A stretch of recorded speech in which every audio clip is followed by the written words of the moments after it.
सन्मार्ग दर्शक केवल एक ही आता है, स्वयं परमात्मा आते हैं।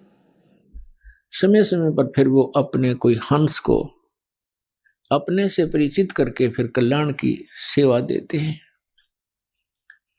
तो उस समय वो एक होता है सन्मार्ग बताने वाला, अनगिन होते हैं कुमार्ग पर लगाने वाले। तो ये भोली आत्मा भगवान को पहचान नहीं पाते और असली और नकली संत की पहचान भी ये नहीं कर पाते। इसलिए परमेश्वर ने ये समय दिया है कलयुग का।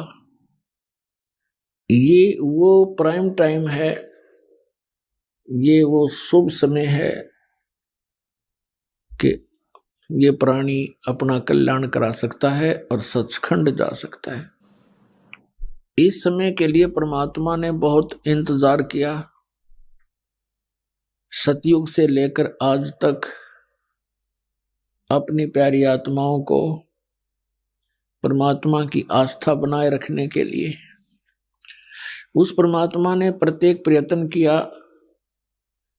जैसे हम देखते हैं कि जिस प्रकार द्रौपदी का चीर बढ़ाया, वो श्री कृष्ण की भगत थी। श्री कृष्ण स्वयं विष्णु अवतार थे। अपनी ही वो महिमा करते हुए विष्णु जी की पूजा कराया करते थे। द्रौपदी विष्णु जी की पूजा करती थी और जब उसके ऊपर आपत्ति आनी थी, उस परमात्मा ने जो हमारा पिता है उसको मालूम था कि इसके ऊपर एक घोर आपत्ति आएगी। उससे पहले स्वयं ही एक साधु रूप बना करके द्रौपदी को मिले। जब वो स्नान करने के लिए दरिया पर गई हुई थी, गंगा पर गई हुई थी, और वहां एक लीला की, एक सूरदास की, अंधे महात्मा की, और द्रौपदी ने अपनी साड़ी में से एक कपड़ा फाड़ के दरिया में डाला था, क्योंकि साधु की लंगोटी बह गई थी जल में। वो गहरे जल में खड़ा था, शर्म का मारा। उस एक 9 इंच की साड़ी के टुकड़े के बदले में उस परमात्मा ने आशीर्वाद दे दिया, बेटी तने आज मेरी इज्जत रखी है, परमात्मा तेरी इज्जत रखे, तुझे घनाए कपड़ा देवे। जिस समय दुशासन ने द्रौपदी का चीर हरण करना चाहा, उस समय उस आत्मा ने पुकार की अपने इष्ट देव की और गुरु की। गुरु से पुकार की जाती है, श्री कृष्ण के नाम से पुकार की। उसके आत्मा की पुकार कहाँ जाती है? धर्मराज के दरबार में, जहां इसके संचित कर्म होते हैं। तो वहां जब जाते ही पुकार धर्मराज के दरबार में, वो फाइल खुल जाती है उस आत्मा की। फिर देखता है इसके कोई ऐसे पुण्य है जिसके कारण मैं इसकी मदद करा सकता हूं। उसमें मिला कि इसने एक साधु को कपड़ा दिया था और इसके प्रतिफल में तो बहुत कुछ दिया जा सकता है। तो वहां धर्मराज के दरबार से वहां से एक उसका रिफ्लेक्शन आया श्री कृष्ण जी के अंदर। श्री कृष्ण जी वहां रुक्मणी के साथ शतरंज खेल रहे थे अपने घर पे, और उन्होंने अनंत कहा, ऐसे हाथ ऊपर न करके। रुक्मणी ने कहा कि आप शतरंज के अंदर ये अनंत क्यों कह रहे हो? अपने आत्माओं करे करावे साइया, मन में लहर उठा, दादू सिर जीव के आप बगल हो जा। अब वो पुजारण थी विष्णु जी की, श्री कृष्ण उसके गुरुदेव थे, और लीला मालिक ने कैसी की। तो जो द्रौपदी का चीर बढ़ा उसके निमित्त परमात्मा पूर्ण ब्रह्म थे। श्री कृष्ण जी तो केवल वर्क डन दे सकते हैं, और वो वर्क करा दिया परमात्मा ने, पहले उसने शुभ काम करा दिया। कहने का भाव यह है कि भक्ति को जीवित रखने के लिए इस कलयुग तक परमात्मा ने ये नहीं देखा कि विष्णु का पुजारी है तो कोई बात नहीं, इसकी आस्था बनी रहे। आस्था बनी रहेगी, भगवान की चर्चा चलती रहेगी, तो फिर उस कलयुग तक ये भक्ति जीवित रह जाएगी। तो पुण्यात्मा अब वो समय आ गया है कि पूरा विश्व पार हो सकता है, मनुष्य शरीर हो और ये सतनाम और सारनाम प्राणी को प्राप्त हो, मर्यादा में रहता हुआ, आजीवन भक्ति करता हुआ सहज में परमात्मा प्राप्ति कर सकता है और अमर हो सकता है। पुण्यात्मा, सबसे पहले हमने परमात्मा को पहचानना है। आजा बंदे शरण राम की, फिर पाछे पछतावेगा। बालू की भीत पवन का खंबा, कब लग खैर मनावेगा। काल बलि तेरे सिर पर बैठा, भुजा पकड़ ले जावेगा। मात पिता तेरा कुटुंब कबीला सारा ही खड़ा लिखावेगा। फिर कहते हैं धर्मराज तेरा लेखा लेगा, वहां क्या बात बनावेगा। लाल खंभ से बांधा जा बिन सतगुरु कौन छुटावेगा। दिया लिया तेरे संग चलेगा, धरा ढक्या रह जावेगा। कहे कबीर सुनो भी साधो, अपनी करनी के फल पावेगा। तो पुण्यात्माओं, हमने करनी ऐसी करनी पड़ेगी जिसका किया हुआ हम शुभ फल प्राप्त कर सके। तो इसमें कहा कि आजा बंदे शरण राम की, फिर पीछे पछतावेगा। अब कौन से राम की शरण हमने ग्रहण करनी है, ये डिसीजन लेना है। आज सुबह के सत्संग में भी आपको जिक्र किया था, यदि हम ब्रह्मा विष्णु महेश की पूजा करते हैं तो ये तीनों नाशवान हैं, इनकी भी जन्म मृत्यु होती है। इसके लिए आपको फिर से एक थोड़ा सा हिंट देते हैं। पुण्यात्माओं, ये सच्चाई इतनी गहरी चली गई, दूर चली गई हमसे, हमने झूठ को सच मान लिया। अब वो सच हमारे हृदय में बहुत देर से समाती है, ठहरती है। लेकिन परमात्मा ने ऐसा ज्ञान दे दिया है, इसमें सच्चाई अवश्य स्वीकार्य होगी। इस ज्ञान के आधार से हम परमात्मा को पहचान कर और मोक्ष प्राप्ति करेंगे। तो इसके लिए रह रह कर ये प्रमाण दिखाना अनिवार्य हो गया, क्योंकि कोई पुण्यात्मा प्रथम बार ये सुनता है कि ब्रह्मा विष्णु महेश नाशवान है, इनकी जन्म मृत्यु होती है, इनके माता पिता हैं, तो एकदम स्ट्राइक होती है कि ये संत मेंटल तो नहीं है, इसका दिमाग खराब तो नहीं हो गया है। लेकिन बात इसके विपरीत होती है।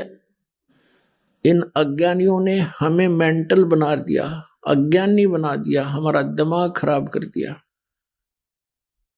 क्योंकि इन्होंने हमारे को शास्त्र विधि छोड़कर शास्त्र के विपरीत ज्ञान भर दिया। और ये सब काल का जाल था।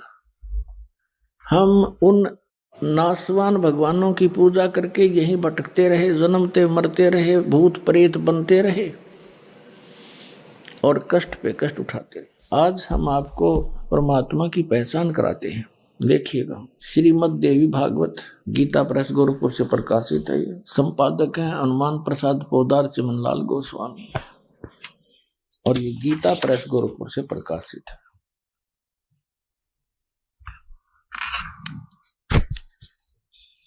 प्रकाशक एवं मुद्रक हैं गीता प्रेस गोरखपुर, गोविंद भवन कार्यालय कोलकाता का संस्थान। ये इनके फैक्स और फोन नंबर। इसके 123 पृष्ठ पर हम ये चंद पंक्ति हैं, इनको पढ़ते हैं। 123 पृष्ठ में ये तीसरा स्कंद। भगवान विष्णु अपनी माता देवी दुर्गा की स्तुति करते हुए ऐसे बोल रहे हैं, तुम शुद्ध स्वरूपा हो, यह सारा संसार तुम्ही से उद्भासित हो रहा है। मैं ब्रह्मा और शंकर हम सभी तुम्हारी कृपा से विद्यमान हैं। हमारा आविर्भाव माने जन्म और तिरोभाव माने मृत्यु हुआ करता है। हमारा जन्म और मृत्यु होता है, केवल तुम ही नत हो, जगत जननी हो, प्रकृति और सनातनी देवी हो। इसमें यह स्पष्ट हो गया कि प्रकृति भी दुर्गा को कहते हैं। जैसे 7वें अध्याय में कहा है गीता में कि मेरी 2 प्रकार की प्रकृति है, एक जीव रूपा तो ये प्रकृति दुर्गा है, बाकी वो 8 प्रकार की जड़ प्रकृति है। भगवान शंकर बोले, देवी यदि महाभाग विष्णु तुम ही से प्रकट हुए हैं तो उनके बाद उत्पन्न होने वाले ब्रह्मा भी तुम्हारे बालक हुए। अब क्या बताते हैं कि भगवान शंकर कह रहे हैं कि यदि भगवान विष्णु तुम ही से प्रकट हुए हैं तो उनके बाद उत्पन्न होने वाले ब्रह्मा भी तुम्हारे बालक हुए, फिर मैं तमोगुणी लीला करने वाला शंकर क्या तुम्हारी संतान नहीं हुआ? अर्थात मुझे भी उत्पन्न करने वाली तुम ही हो, सिवे संपूर्ण संसार की सृष्टि करने में तुम बड़ी चतुर हो। इस संसार की सृष्टि सतिथि और संहार करने में तुम्हारे गुण सदा समर्थ हैं। उन्हीं तीनों गुणों से उत्पन्न हम, रजगुण ब्रह्मा, सतगुण विष्णु, तमगुण शिव जी, उन्हीं तीनों गुणों से उत्पन्न हम ब्रह्मा विष्णु एवं शंकर नियमानुसार कार्य में तत्पर है। पुण्यात्माओं, इस पवित्र सतग्रंथ ने, पवित्र पुराण की 10 पंक्तियों ने 5 कंसेप्ट क्लियर कर दिए, 5 पॉइंट साफ कर दिए। एक तो ये कि ब्रह्मा विष्णु महेश नासवान है, इनकी जन्म मृत्यु होती है। दूसरे, इनकी माता दुर्गा है, देवी दुर्गा जी। तीसरा ये हो गया कि दुर्गा प्रकृति भी कहलाती है, रजगुण ब्रह्मा, सतगुण विष्णु, तमगुण शिव जी। चौथा ये हो गया। और 5वां ये हो गया कि केवल नियमित कार्य ही कर सकते हैं, जिसके जैसे कर्म है वैसा ही इनको दे सकते हैं, इसमें ये कोई परिवर्तन नहीं कर सकते। अब ये तो स्पष्ट के ब्रह्मा विष्णु महेश नासवान है, इनकी पूजा करेंगे तो हमें कोई लाभ नहीं, हम अमर नहीं हो सकते। गीता जी अध्याय नंबर 18 की श्लोक नंबर 62 में और गीता जी अध्याय नंबर 15 के श्लोक 4 में कहा है, उस संत से परमात्मा के तत्व ज्ञान को समझने के पश्चात परमेश्वर के उस परम पद की खोज करनी चाहिए, जहां जाने के बाद साधक फिर लौटकर कभी संसार में नहीं आते, और जिस परमेश्वर ने सर्व ब्रह्मांडों की रचना की है। और गीता ज्ञानदाता कहता है कि उसी की पूजा करो। ये है 15वें अध्याय का 4थे श्लोक। 18वें अध्याय के 62वें श्लोक में कहा कि अर्जुन, तू सर्वभाव से उस परमेश्वर की शरण में जा, उसकी कृपा से तू परम शांति को और सनातन परम धाम को प्राप्त होगा। इससे सिद्ध है कि गीता ज्ञान दाता से अन्य कोई और परम शक्ति है, जिसकी साधना करने से जन्म और मरण सदा के लिए समाप्त हो जाता है। अपने विषय में गीता ज्ञान दाता कहता है दूसरे अध्याय के 12वें श्लोक में, चौथे अध्याय के 5वें और 9वें श्लोक में, गीता अध्याय नंबर 10 के श्लोक नंबर 2 में गीता ज्ञानदाता कहता है, मेरे और तेरे अर्जुन बहुत जन्म हो चुके, तू नहीं जानता मैं जानता। तो पुण्यात्माओं, इससे सिद्ध हो गया कि गीता ज्ञानदाता ये ब्रह्म है। 8वें अध्याय के 13वें श्लोक में कहता है, ओम इति एकाक्षरम ब्रह्म व्यवहारण माम अनुसमरण ये प्रियाति तजन देहम सयाति परमाम गतिम। मुझ ब्रह्म का केवल एक ओम मंत्र है, इसका उच्चारण करते हुए ये जो सिमरन करता हुआ शरीर त्याग कर जाता है, वो ओम से मिलने वाली जो परम गति है उसको प्राप्त हो जाता है। ओम से परम गति कौन सी प्राप्त होती है? ब्रह्मलोक प्राप्ति होती है। और ओम नाम ब्रह्म का है। इससे ऊपर 2 परमात्मा और हैं ब्रह्म से ऊपर। इस ब्रह्म को सरपुरुष भी कहते हैं, इसको सरब्रह्म भी कहते हैं, ज्योति निरंजन काल भी कहते हैं। गीता जी अध्याय नंबर 15 के श्लोक नंबर 16 में 2 पुरुष बताए, सरपुरुष और अक्षर पुरुष। सरपुरुष तो ये ब्रह्म है, ये 21 ब्रह्मांड का स्वामी है,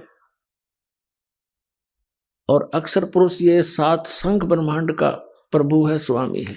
और ये दोनों ही नाशवान हैं। इनके अंतर्गत जितने प्राणी हैं वो भी नाशवान हैं। जीवित आत्मा किसी की मरती नहीं, ये विषय अलग है, क्योंकि कुत्ते की भी ना मरती हो तो गधे की भी नहीं मरती। गीता जी अध्याय नंबर 15 के श्लोक नंबर 17 में फिर बताया कि उत्तम पुरुष तु अन्य परमात्मा इति उदाहरते है। वह श्रेष्ठ परमात्मा तो प्रभु तो कोई और है, पुरुष तो कोई और है। वो 16वें श्लोक में वर्णित दोनों से अलग है, सरपुरुष और अक्षर पुरुष से भी अन्य है। और वही तीनों लोकों में प्रवेश करके सबका धारण पोषण करता है। वो अव्यय ईश्वर है, वो अविनाशी परमात्मा है।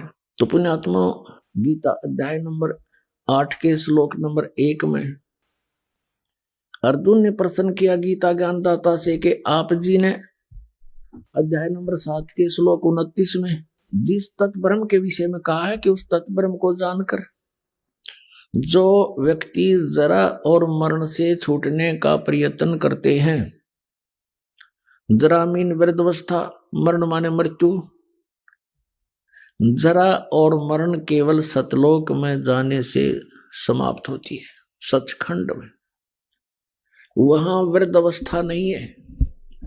अपने आत्माओं, प्रत्येक सदग्रंथ को हम गहराई से समझेंगे, उसमें बहुत गूढ़ रहस्य है, सांकेतिक शब्द बहुत है। अब जरा मरण क्यों लिखा यहाँ पर, जन्म मृत्यु क्यों नहीं कहा? जरा मरण का अर्थ है, जरा माने वृद्धावस्था नहीं है वहां पर, तो इसका मतलब सृष्टि है वहां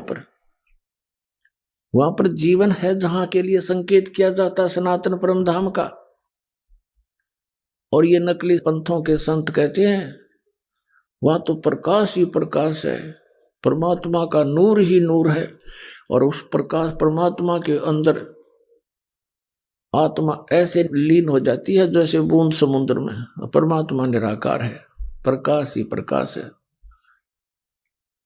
तो ये है वह लोक वेद दंत कथा नकली पंथ जो काल के बनाए हुए तैयार किए हुए। अब ये सब फ्यूज हो जाएंगे। बुद्धिमान समाज है, आज जरा सा ध्यान इधर देंगे तो बहुत आसानी से समझ जाएंगे, सेकंडों में समझेंगे। इस तरह का ज्ञान दास ने परमात्मा कबीर जी की कृपा से आपके समक्ष कर दिया है। तो उसमें कहा कि जरा और मरण से छूटने का जो प्रयत्न करते हैं वो तत्ब्रह्म विदु, तत्ब्रह्म से, उस तत्ब्रह्म को जानते, तत्ब्रह्म को से परिचित हैं, सारे आध्यात्मिक ज्ञान से परिचित हैं और सब कर्मों से परिचित हैं। अर्जुन ने 8वें अध्याय के प्रथम मंत्र में पूछा, प्रभु फिर किम तत्ब्रह्म, वो तत्ब्रह्म क्या है, अध्यात्म क्या है और ये कर्म क्या है, मुझे डिटेल से बताइए। 8वें अध्याय के 3 श्लोक में गीता ज्ञानदाता ने कहा कि वो परम अक्षर ब्रह्म है। तो पुण्यात्मा, परम अक्षर ब्रह्म कहो, परम अक्षर पुरुष कहो, सर पुरुष कहो, सर ब्रह्म कहो, अक्षर पुरुष कहो, अक्षर ब्रह्म कहो, ये 3 परमात्मा है, सर पुरुष, अक्षर पुरुष और परम अक्षर पुरुष। इनको हम ऐसे भी बोल सकते हैं, सर ब्रह्म, अक्षर ब्रह्म और परम अक्षर ब्रह्म। इनकी अपनी अपनी पावर है। 21 ब्रह्मांड का स्वामी है सर ब्रह्म, सर पुरुष। 7 संग ब्रह्मांड का प्रभु है अक्षर पुरुष, अक्षर ब्रह्म, जिसको पर ब्रह्म भी कहते हैं। और ओवरऑल कंट्रोलर असंख्य ब्रह्मांड का स्वामी है परम अक्षर ब्रह्म, जो गीता अध्याय नंबर 15 के श्लोक नंबर 17 में कहा है, उत्तम पुरुष है तू अन्य, वो श्रेष्ठ प्रभु तो परमात्मा तो कोई और है, वो परम अक्षर ब्रह्म है। और वही तीनों लोकों में प्रवेश करके सबका धारण पोषण करता है। वो अविनाशी परमात्मा, जैसे 15वें अध्याय के गीता के श्लोक नंबर 1 में कहा है, ऊर्ध्व मूलम, ऊर्ध्व माने ऊपर को, अर्धय शाखम, नीचे को शाखा वाला। ये उल्टा लटका हुआ संसार रूपी वृक्ष है। और जो संत इसके सभी विभाग बता देगा, जड़ तना डार पत्ते शाखा, सवेदवित, वो तत्वदर्शी संत है। तो इसमें स्पष्ट हो गया कि कहते वो तीनों लोकों में प्रवेश करके सबका धारण पोषण भी वो परम अक्षर ब्रह्म ही करता है। वो मूल है सब पूरे विश्व का, असंख्य ब्रह्मांडों का जनक है, सबका पालनहार है। यानी तीनों लोकों में प्रवेश करके सबका धारण पोषण भी वही करता है। बस सीधी सी बात।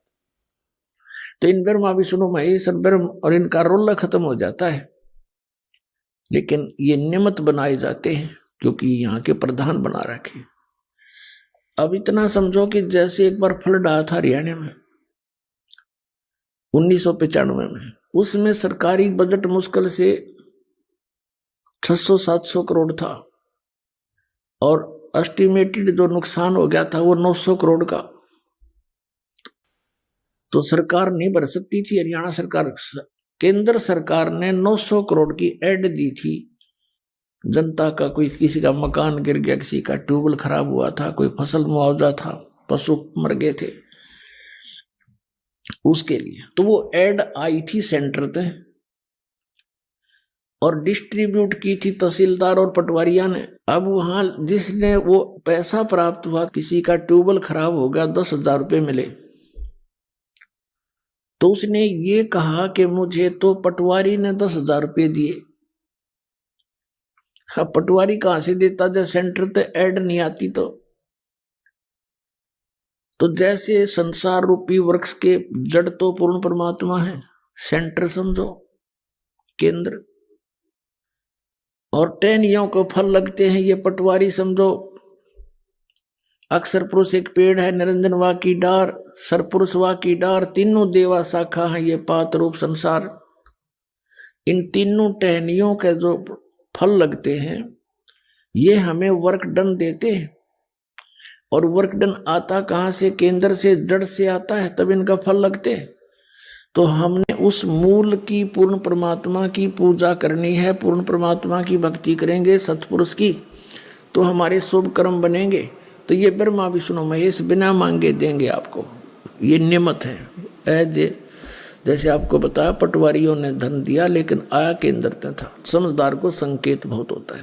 अब यहाँ 8वें अध्याय के एक श्लोक में स्पष्ट हो गया कि वो परम अक्षर ब्रह्म है।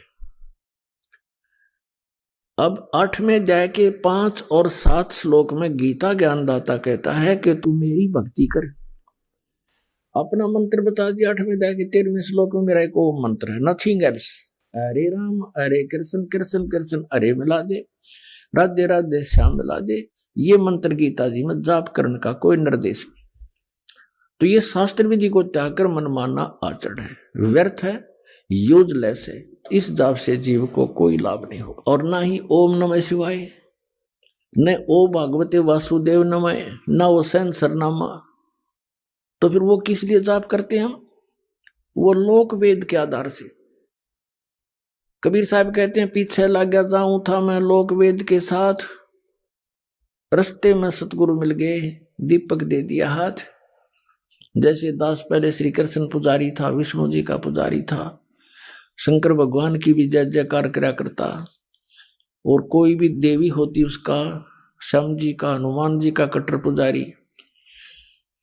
तो हम जो भी सुख होता था ये सोचा करते थे ये भगवान हमें दे रहे थे, लेकिन वो हमें प्रारब्ध ही मिल रहा था। तो उस लोक वेद के आधार से हम इनकी पूजा कर रहे थे। जब हमें तत्व ज्ञान रूपी टॉर्च दीपक परमात्मा ने दे दी, गुरुदेव ने, फिर हमने त्याग दी सारी। फिर हम मूल की पूजा करेंगे, टहनियों की थोड़ी करेंगे। अब हम अपनी मूल की पूजा करेंगे, सिंचाई करेंगे, तो टहनियां का फल लगेंगे। टहनी हमारी कोई ये नहीं कि कहते हैं ब्रह्मा विष्णु महेश को छोड़ने की कहते हैं इनके गुरुजी, नहीं। संसार रूपी वृक्ष की ये टहनी है, शाखा है, शाखा तोड़ी नहीं जाती, फल शाखाओं का लगेंगे, लेकिन पूजा मूल की करनी पड़ेगी। तो परमात्मा क्या कहा करते, थोड़ा सा हिंट देते हैं। अब जैसे हम कोई आम का पौधा लगाना चाहते, बीजना चाहते हैं, तो उसको नर्सरी से पौधा लाएंगे, गमले में या मिट्टी में गड्ढा खोदकर हम लगाएंगे। देखिएगा, ये हम आम का पौधा बीजने जा रहे हैं, तो ये है प्रॉपर वे ऑफ प्लांटिंग। पौधे के लगाने का, आरोपण करने का ये सही तरीका है। गमले में नीचे गड्ढे में जड़ गाड़ दी, गड्ढा खोदा, जड़ लगा दी, जड़ की तरफ से, मूल की तरफ से पौधे को मिट्टी में दबाया, इसकी पूजा शुरू करी, सिंचाई शुरू करी, तो ये सब टहनियां बढ़ गई, ये सब पेड़ बड़ा होगा, और फिर टहनियों का फल लगेंगे। टहनी कौन सी है? रजगुण ब्रह्मा, सतगुण विष्णु, तपगुण शिव जी, ये तीनों शाखाएं हैं। अब इन शाखाओं के फल लगेंगे, लेकिन पूजा करनी पड़ेगी मूल की। तो ये हमारा अभिन्न अंग है टहनी। ब्रह्मा विष्णु महेश जी हमारे अभिन्न अंग हैं, इनको हम छोड़ नहीं सकते। हम इनको तोड़ नहीं सकते, मूर्ख तोड़ेगा। सिंचाई यहां से करेंगे, ये फल देंगे, बिना मांगे देंगे, क्योंकि अल्लद पद हो जाएंगे। ये है शास्त्र अनुकूल साधना, यानी एक परमात्मा की पूजा करनी चाहिए, अन्य की नहीं। और हम लोक वेद के आधार से कैसे कर रहे थे देखिएगा, हम देख बालका की तरह कर रहे थे। हंसी नहीं आओ जन्यों को पौधा ला रहा होता है, हर किसी को यूं कहे बेटा तू गलत लगा रखा है पौधा, ऐसा नहीं लगाना, इसको ऐसे लगाओ। वो नाराज हो है कि तू हमारी विधि को गलत बताता है, तू तो हमारा शत्रु है। नहीं, मित्र है। ये देखो, ये कोई तरीका है? तो हम ऐसे किए बैठे हैं सारे। परमात्मा कहते हैं कि एक साध्य सब सद, और सब साध्य सब जावे। ये सब साधन ते नष्ट हो गया व्यक्ति, ये पौधा कैसे हरा भरा होगा, सूख जाएगा। एक साध्य सब सद है, सब साध्य सब जावे। माली सींचे मूल को, फले फूले गो। इतनी सी बात है। अब ये ज्ञान परमात्मा ने स्वयं आकर बताया हमारे को। पीछे लग गया जाऊं था मैं लोक वेद के साथ, रस्ते में सतगुरु मिले दीपक दे दिया हाथ। पहले परमात्मा हमें अपने ऊपर ही उदाहरण देकर समझाते हैं कि लोक वेद के आधार से अपना जीवन व्यर्थ कर रहा था, गलत साधना कर रहा था, और जब से सतगुरु मिल गए इस भक्ति मार्ग में, इस रास्ते में, दीपक दे दिया हाथ। ये तत्व ज्ञान रूपी टॉर्च दे दी, लैंप दे दिया कि इस लैंप की रोशनी में हम कुमार्ग पर नहीं जाएंगे, सुमार्ग पर चलेंगे। अब गीता जी अध्याय नंबर 15 के श्लोक नंबर 17 में स्पष्ट हो गया कि परम अक्षर ब्रह्म है। गीता जी अध्याय नंबर 15 के 4 में भी स्पष्ट कर दिया है कि उसी की पूजा करो, अन्य की नहीं। ये देखिएगा श्रीमद् भगवत गीता अध्याय 15 का, इसका 1 नंबर श्लोक आपको दिखाते हैं। पंचदशो अध्याय 15वां अध्याय। ऊर्ध्व मूलम अधः शाखम अश्वत्थम प्राहु अव्यम छंदासी यस्य पर्णानि ये तम वेद स वेदवित। इसका अर्थ है कि ऊर्ध्व माने ऊपर को, मूल माने शाखा, जिसके ऊपर को शाखा है, उल्टा लटका हुआ संसार रूपी वृक्ष है। ये समझो ऐसे, ये समझो ऊर्ध्व मूलम अधः शाखम, ऊपर को जड़ और नीचे को शाखा। गीता ज्ञान दाता ने सिर्फ संकेत दिया है ऊर्ध्व मूलम अधः शाखम, बस, और कुछ नहीं बताया इसके बारे में। बाकी ऑप्शन छोड़ दिया कि तत्वदर्शी संत बताओगे इसके बारे में। तो परमेश्वर स्वयं आए थे कबीर जी तत्वदर्शी संत की भूमिका करने के लिए। उन्होंने स्वयं आकर बताया था कि अक्षर पुरुष जैसे जमीन से बाहर दिखाई देता है, ये एक पेड़ कहलाता है। अक्षर पुरुष और सर पुरुष, अक्षर पुरुष एक पेड़ है और सर पुरुष वह की डार, और तीनों देवा शाखा हैं, ये पाते रूप संसारी। ये परमात्मा कबीर भगवान ने 600 वर्ष पहले बताया था। अक्षर पुरुष एक पेड़ है, निरंजन कहो सर पुरुष कहो वह की डार, और तीनों देवा शाखा है, ये पात रूप संसार। तो वो परमात्मा ही स्वयं आकर के अपना ज्ञान अपने द्वारा रची हुई सृष्टि को ठीक ठीक बताते हैं। अब ये हम पढ़ेंगे गीता अध्याय नंबर 15 का श्लोक नंबर 1, आसानी तो समझ में आओगा। ऊर्ध्व मूलम अधः शाखम अश्वत्थम प्राहु अव्यम। ऊपर को जड़, नीचे को शाखा वाला ये संसार रूपी उल्टा लटका हुआ अविनाशी वृक्ष है। छंदासी यस्य पर्णानि, इसके छंद माने विभाग, पत्ते आदि इसके जो विभाग हैं, जो ये तम वेद, जो उसको जानता है, इन सब को जानता है विस्तार से, स वेदवित, वह वेद के तात्पर्य को जानने वाला है। इनका अनुवाद गलत देखो, आदि पुरुष परमेश्वर मूल वाले, यानी ऊपर जो मूल है जड़ रूपी परमात्मा, वो तो परम अक्षर ब्रह्म है। आदि पुरुष परमेश्वर सर्वशक्तिमान, ये पूर्ण परमात्मा परम अक्षर ब्रह्म है।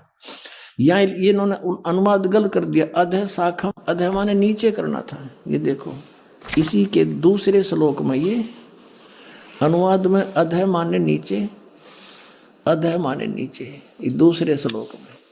तो यहाँ अधः माने नीचे आना चाहिए था। अधः शाखम, नीचे को शाखा, ऊपर को मूल वाला, नीचे को शाखा वाला। संसार रूपी वृक्ष के अविनाशी कहते हैं, वेद जिसके पत्ते कहे गए हैं।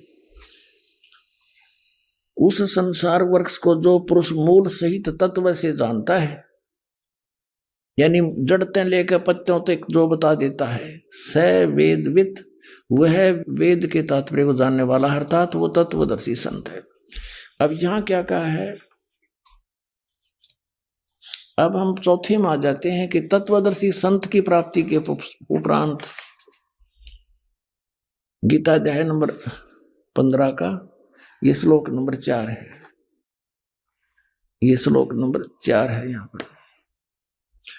उसके पश्चात उस परम पद रूप परमेश्वर को भली भांति खोजना चाहिए, जिसमें गए हुए पुरुष फिर लौट कर कभी संसार में नहीं आते, और जिससे यानी जिस परमेश्वर से पुरातन संसार वृक्ष की प्रवृत्ति विस्तार को प्राप्त हुई है, जिस परमेश्वर ने संसार रूपी वृक्ष को बनाया है, रचा है, उसी आदि पुरुष नारायण की मैं शरण हूं। इस प्रकार दृढ़ निश्चय करके उसी परमेश्वर का मनन और निधि ध्यान करना चाहिए। गीता ज्ञानदाता स्पष्ट कर रहा है कि केवल उसी नारायण की पूजा करनी चाहिए, परम अक्षर ब्रह्म की, अपने आत्मा। अब यहाँ सरपुरुष ये नासवान, अक्षर पुरुष भी नासवान। 15वें अध्याय के 16 और 17 में क्या लिखा है, फिर पढ़ लो गीता जी।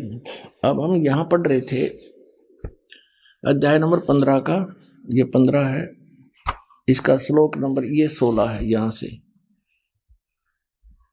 इसमें लिख रहा क्या, दिवौ इमौ पुरुषौ लोके सर्च अक्षर एव च सर सर्वाणी भूतानि कुटुस्थ अक्षर उच्यते।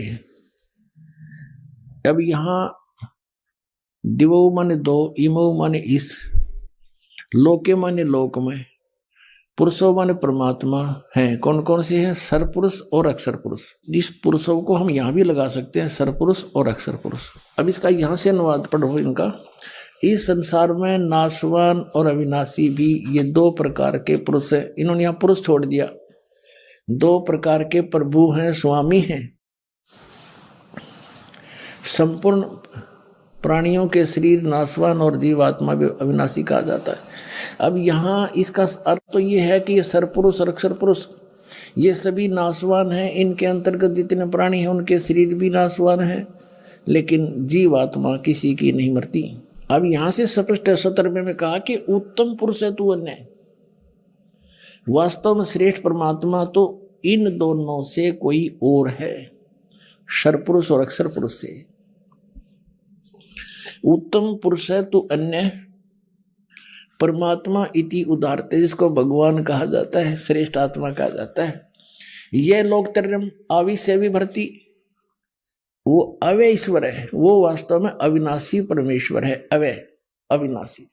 तो इससे सिद्ध हो गया कि ये तो नासवान है दोनों ही, भले इसका नाम अक्षर पुरुष लिख दिया। तो अब इसमें थोड़ा सा विचलित हो जाते हैं भक्त, कोई कर सकता है आपको मिसगाइड।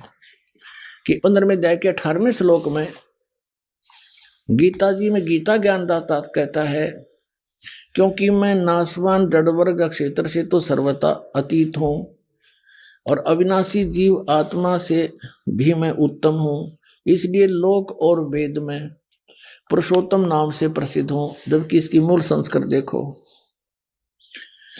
कि यस्मात् श्रम अतीत अहम अक्षरात् अपि च उत्तमम् अतः अस्मि लोके वेदे।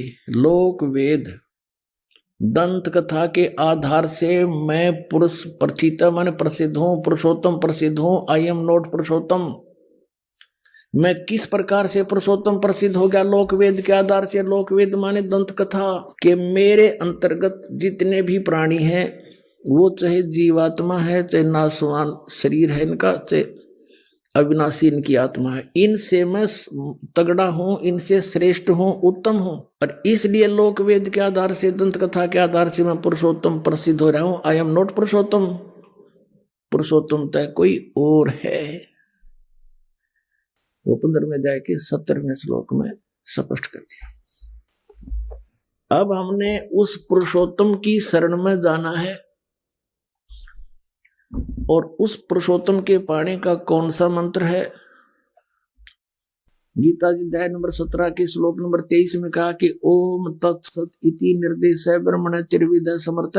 ब्रह्मण माने सचिदानंद घन ब्रह्म, यानी परम अक्षर ब्रह्म, उत्तम पुरुषोत्तम। इसके पाने का, सनातन परम धाम में जाने का, सचखंड में निवास स्थान पाने का और जन्म मरण से मोक्ष पाने का कौन सा मंत्र है? 17वें अध्याय के 23वें श्लोक में कहा कि ओम तत्सत इति निर्देश ब्रह्मण त्रिविध समर्थ है। उस सच्चिदानंद ब्रह्म ने माने सच्चिदानंद घन ब्रह्म का, परम अक्षर ब्रह्म का पाने का, आदि पुरुष परमेश्वर के पाने का, ये 3 मंत्र के जाप का निर्देश है, नथिंग एल्स।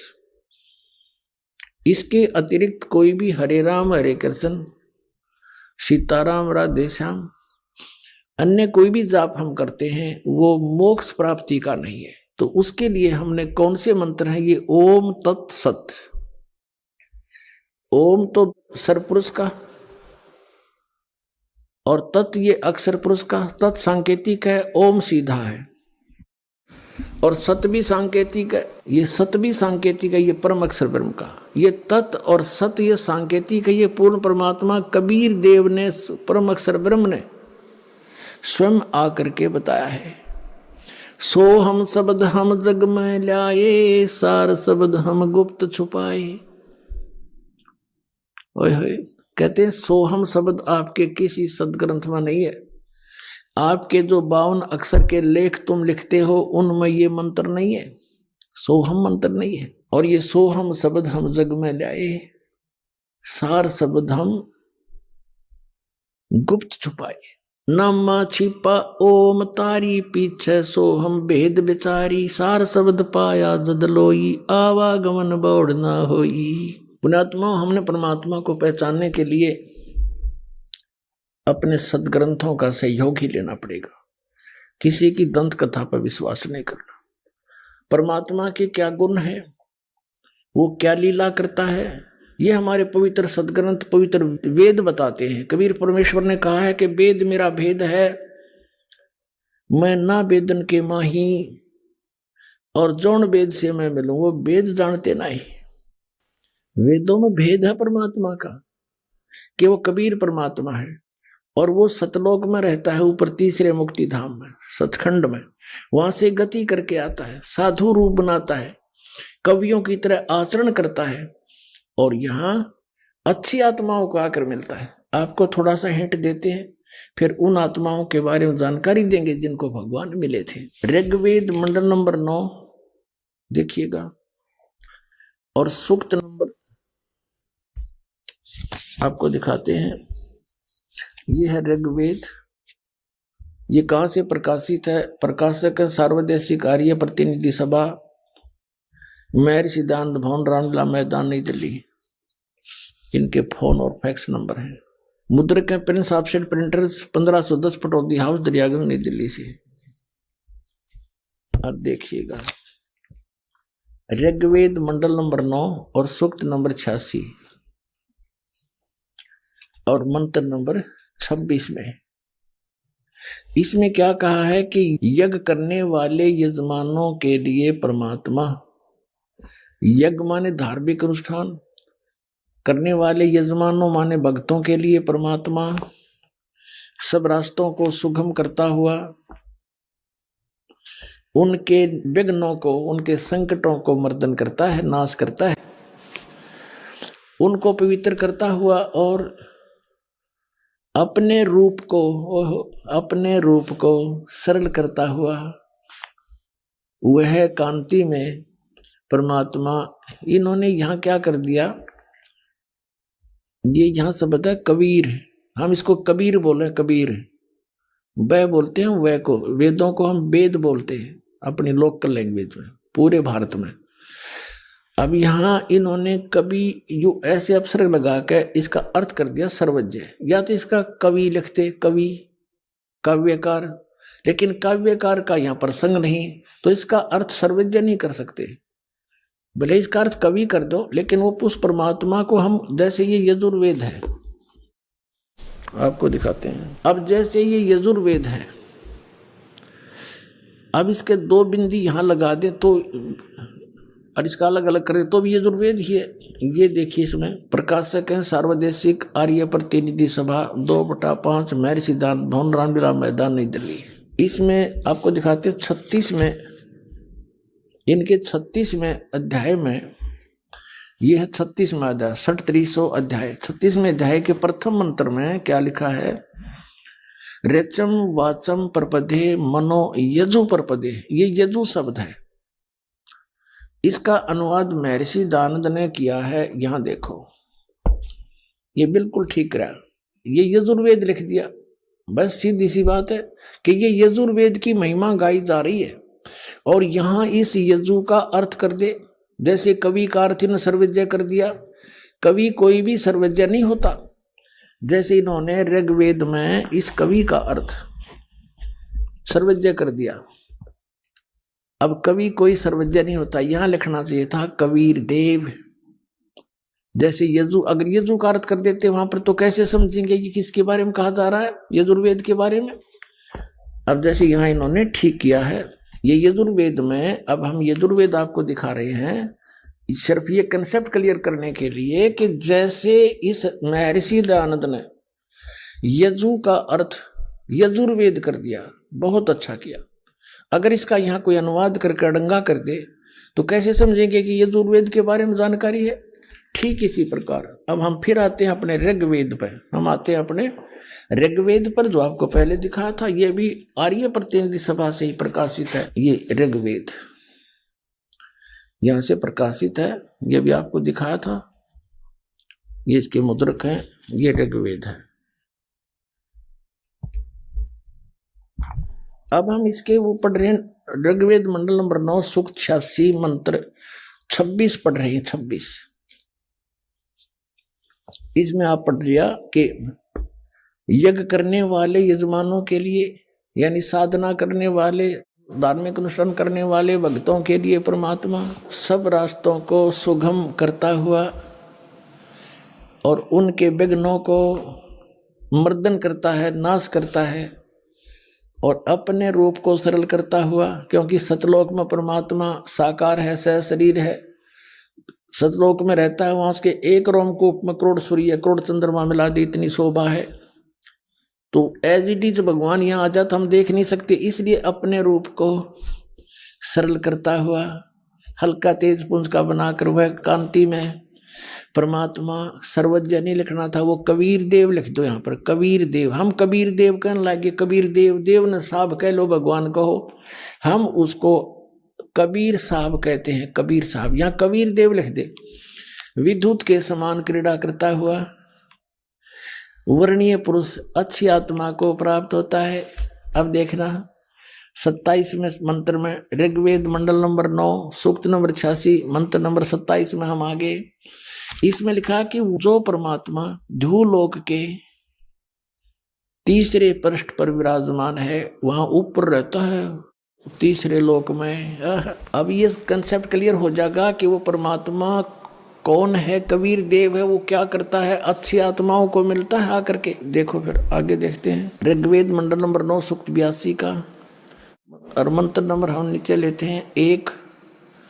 इसमें क्या किया है कि सर्व उत्पादक प्रभु, सबकी रचना करने वाला, सबको उत्पन्न करने वाला परमात्मा, प्रकाश रूप, सद्गुणों की वृष्टि करने वाला, पापों को हरण करने वाला, वह राजा के समान, राजा के देखो ये 269 पे पढ़ा हमने, ना कोई नकली नो कह देगा और पृष्ठ दिखा दिया होगा।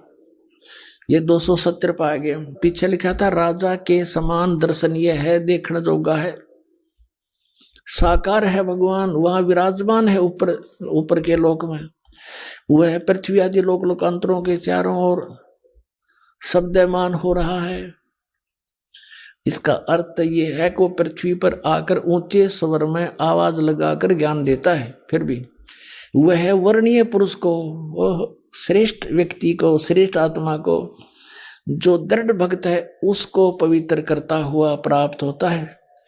उसको मिलता है, कैसे मिलता है कि जिस प्रकार विद्युत आकाशीय बिजली सने वाले स्थानों को आधार बनाकर प्राप्त होती है, उसी प्रकार परमात्मा प्राप्त होता है। अब देखो उद्देश्य क्या लेकर आता है, यह देखो फिर ऋग्वेद मंडल नंबर 9 सूक्त 82 का मंत्र नंबर हम 2 पढ़ रहे हैं।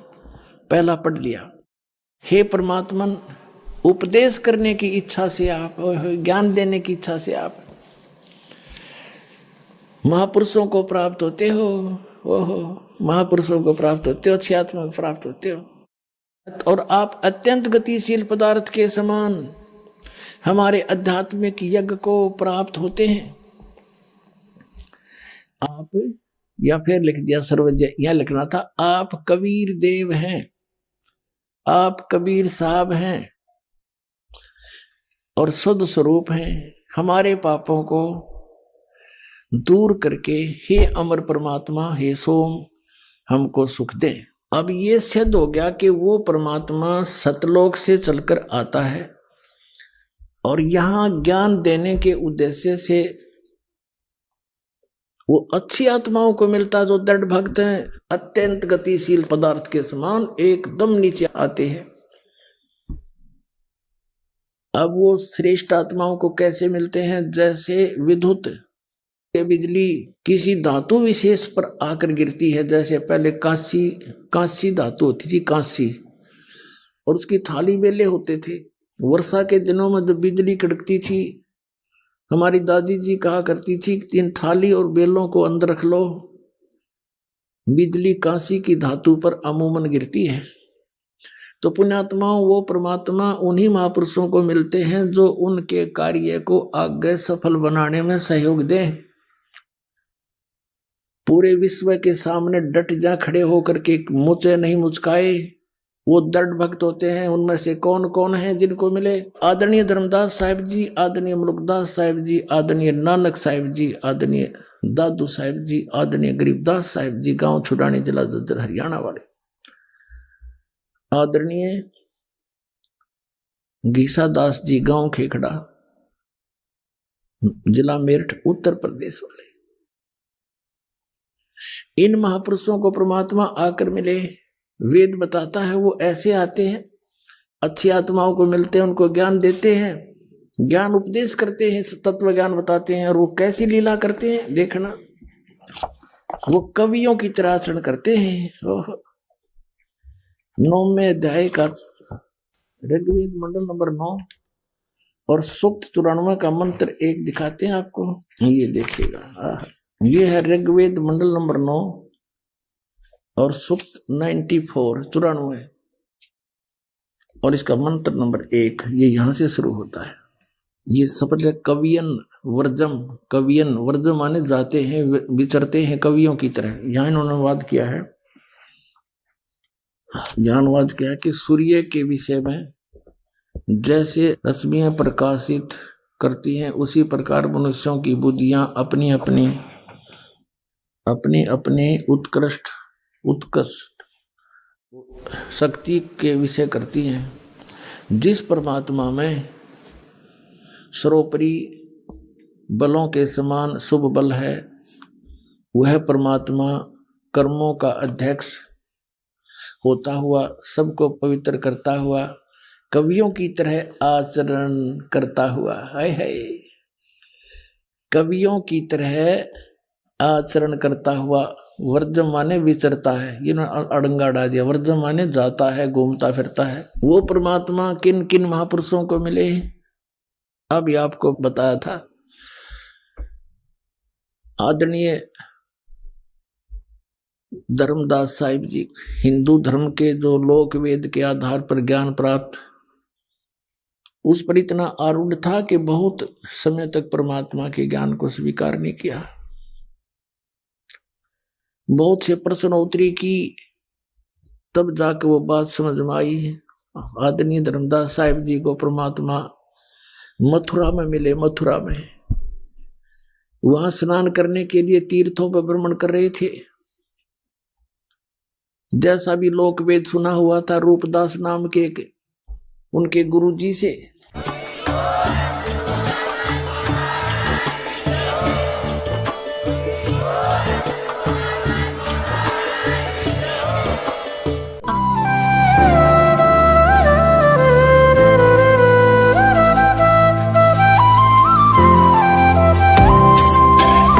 सत सोही